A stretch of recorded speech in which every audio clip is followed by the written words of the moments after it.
Hey everyone, and welcome back to my channel. If you're new here, my name is Sam and today I am going to be doing the frustrating book tag.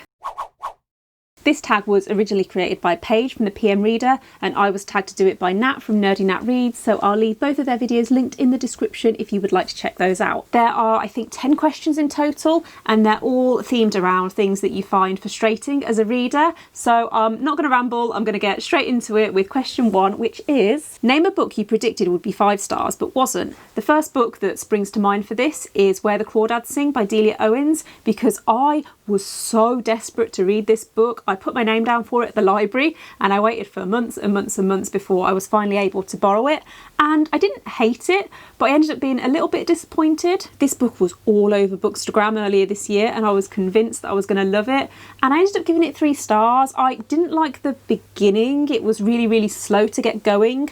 The middle section I did enjoy, but then the ending I just did not like, and so yeah, I ended up giving it 3 stars. The next question is: what book had a great beginning but an ending that let you down? I don't know if this is cheating or if this is allowed, but I'm going to go for a series for this because I absolutely loved Shadow and Bone, the first book in the Shadow and Bone trilogy. I liked the second book and I was enjoying the third book right up until the very end. Obviously no spoilers, but I felt like it could have been so much better. If you've read this series, then please let me know in the comments, obviously without any spoilers, because there was something that happened towards the end of this book that I really hate in fantasy books. And I know that this series in general does get mixed reviews, especially in comparison to the Six of Crows duology, which came after this. I still need to get round to reading King of Scars, which is the next duology after that. I still love this trilogy as a whole, especially because this is one of the first fantasy series that I read earlier this year that got me back into reading fantasy. But I think this series, in comparison to the Six of Crows duology, it just doesn't compare. The next question is: do you have a book with a pretty cover but an ugly spine? And I'm going to try and grab them off my bookshelf, so hang on a minute. All of my His Dark Materials books have beautiful covers. I absolutely love this, but then you turn it round and look at that. I mean, I wouldn't say it's ugly, but it's kind of boring. The other 2 books in the series are the same, The Subtle Knife and The Amber Spyglass. The covers, I love the illustrations on these. I think they're really pretty, but then the spines are just a little bit of a letdown. I do really want to reread these at some point because the second series of the TV show has just come out and I really enjoyed the first series and I'm really enjoying the second series so far. But it's been so long since I've read these. I don't think I've actually read them since I was a kid, but I also don't know whether the reason that I'm enjoying the TV show so much is because it's been so long since I've read these books, and so I'm not comparing the 2. The next question is: do you have a book series that doesn't match? Maybe some are paperback and some are hardcover, or maybe the cover designs were changed halfway through the series. Does it bother you? Okay, so I don't know if I'm going to be able to lift all of these up because they're quite heavy, but these are my copies of the Dark Tower series by Stephen King, which, as you can see, the top 3 books are all paperback.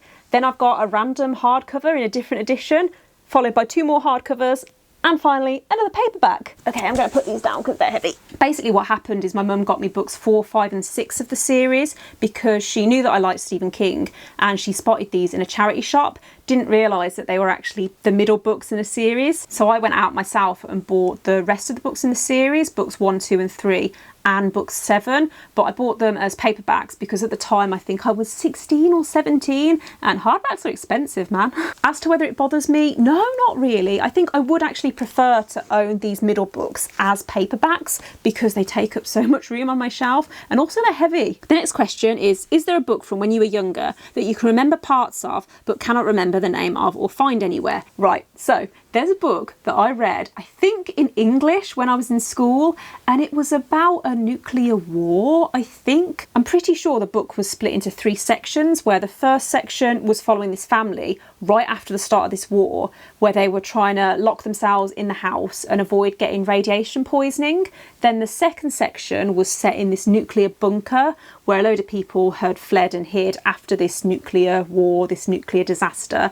And then the third section was set way in the future, where humans had started to evolve and adapt to the radiation that came after this war. I don't know why this book just randomly popped into my head earlier this year, maybe because of the pandemic, but I have no idea what it's called. So if you recognise it, then please let me know. The next question is, are there any books you're certain you've read but can't remember anything about? There's quite a few classics that I know that I read when I was a teenager, but I couldn't tell you anything about them. I'm pretty sure The Catcher in the Rye, I read that when I was at uni because I can remember being sat on my bed in my room that I had in first year at uni, reading it, and I think it was about a man and his life. But literally I could not tell you anything about that book. I'm pretty sure that I found it really boring, so I probably wouldn't go back and read it again. The next question is, have you ever recommended a book you love to someone and they started telling you everything they don't like about it? Does it bother you? In other words, do your feelings get hurt when someone doesn't love one of your favourite books? I don't actually know. I can't remember a time when someone has ever told me that they don't like one of my favourite books. Clearly I just have amazing taste in books. I do actually find it really interesting to hear why people didn't like books that I loved. For example, I really like the A Court of Thorns and Roses series by Sarah J Maas. However, I know a lot of people do not like those books, and I've watched Read with Cindy's videos where she reads those books and she absolutely rips them to shreds. And I found them really funny because there was certain stuff that she talked about that I also noticed in the books, like for example the overuse of the word mate. That's the weird thing, is that whenever I read negative reviews of books that I loved, quite often I find that I'm actually agreeing with them, but I don't care because I like the books anyway. There have actually been a few occasions where I've loved a book but I've been really reluctant to recommend it, or I've been very specific when I've been recommending it, saying, oh, you'll love this book if you like this, because I have recognised that there's certain things in the book that are annoying. Maybe that's the wrong word. I've recognised that there are certain things from reading other people's reviews that other people might not necessarily enjoy. Taking the ACOTAR series as an example, I would recommend that more to people who like romance books rather than people who like fantasy. Obviously there's that fantasy element to it, but I feel like the focus of those books is the romance. And so if you're more of a fantasy reader, then you might still enjoy it if you also like romance. But if you like fantasy that's more about world building, then I don't think those books would be for you. The next question is, what is your worst experience loaning a book to someone? So I'm going to flip this question around because I tend to read mostly on my Kindle, and so I don't really lend books out. I can't actually remember the last time I lent a book to someone. However, over 10 years ago, my cousin lent me this book in the Dark Tower series. I think this was released quite a while after the last book in the series, and it's in between books 3 and 4 or books 4 and 5. So yeah, if you're watching this, Laura, I am so sorry. I promise I will give it you back eventually. The next question is, show me some of your impulse buys that you've never read. You know the ones you bought at midnight while online shopping, or when you were walking through a bookstore and the magic of all the books made you grab a few too many. And we can't forget all those books at such a good price that somehow made it into our shopping bags. When it comes to books, I am a massive cheapskate. I talk about this quite a lot on my channel, and so I don't often impulse buy books, or at least I don't impulse buy physical books. Kindle books, on the other hand, that's a different story. I do, however, have this Charles Dickens book, which I bought when I was like 16, and I don't know why I bought it. I think it was an impulse buy. I saw it on the shelf and thought, yeah, I'm going to read Oliver Twist one day. Maybe I'd just watch the film. But yeah, that was about 15 years ago, and I still have it on my shelf, still haven't read it. We'll hopefully read it one day. Okay, so that leads us on to the last question, which is, just to make you hate me a little bit more, how many unread books are on your shelves? Not that many, actually. You'd be surprised, because I don't buy that many physical books.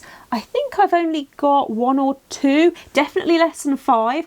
However, if you were to ask me how many unread books I have on my Kindle, I don't want to say the exact number, but it's more than 100. The thing is that I keep seeing these 99p Kindle deals, and it's just so easy to be like, yep, yep, yep, yep. And then next thing I know, I have over 100 unread books. That is ridiculous. I'm really embarrassed. I can't actually believe that. To be fair, I have so many unread Kindle books now that I could probably go another year without buying any new books, and I still wouldn't run out of books to read. But am I actually going to stop buying new books? Probably not. Okay, so that brings me to the end of the video. Thanks for watching if you've made it this far. If you did enjoy this video, then please don't forget to give it a thumbs up. Click subscribe if you haven't already, and I'll see you in the next one. Bye.